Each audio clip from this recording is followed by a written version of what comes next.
এক সময় সবুজে ঘেরা এক বড় জঙ্গলের পাশে একটি শান্ত নদী ছিল। সেই নদীতে একটি বড় কুমির থাকত। জঙ্গলের ধারে থাকত একটি চতুর শিয়াল আর নদীর পাড়ে থাকত একটি ধীর স্থির কচ্ছপ।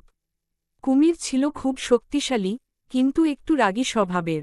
শিয়াল ছিল খুব বুদ্ধিমান আর সব সময় নিজের বুদ্ধি দিয়ে বিপদ থেকে বাঁচত। আর কচ্ছপ ছিল শান্ত ও ধৈর্যশীল। একদিন দুপুরে শিয়াল নদীর পাড়ে পানি খেতে এল।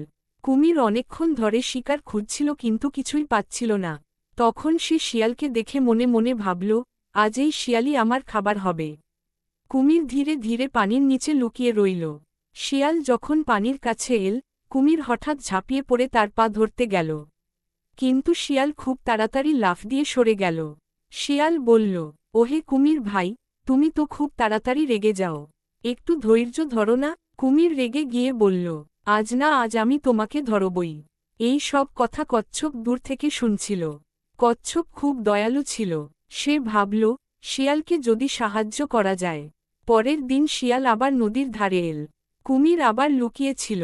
তখন কচ্ছপ ধীরে ধীরে শিয়ালের কাছে এসে বলল, বন্ধু শিয়াল, কুমির আজও তোমাকে ধরার জন্য অপেক্ষা করছে। সাবধানে থেকো। শিয়াল একটু ভাবল, তারপর তার মাথায় একটা বুদ্ধি এল। সে জোরে জোরে বলল, আহা, আজ যদি নদীতে পাথরের উপর লাফিয়ে লাফিয়ে পার হতে পারতাম। কুমির এটা শুনে ভাবল, আমি যদি পাথরের মতো চুপচাপ শুয়ে থাকি, তাহলে শিয়াল আমার পিঠে উঠবে আর তখনই আমি তাকে ধরে ফেলব। কুমির তাই পানির উপরে পিঠ তুলে একদম স্থির হয়ে রইল। শিয়াল বুঝে গেল এটা কুমিরই, কিন্তু সে ভান করল যেন কিছু বুঝতে পারেনি।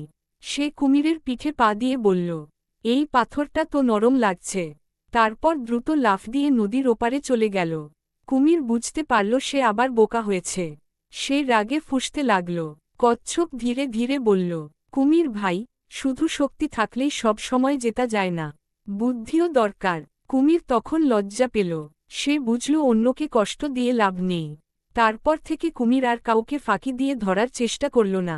আর শিয়াল ও কচ্ছপ ভালো বন্ধু হয়ে গেল।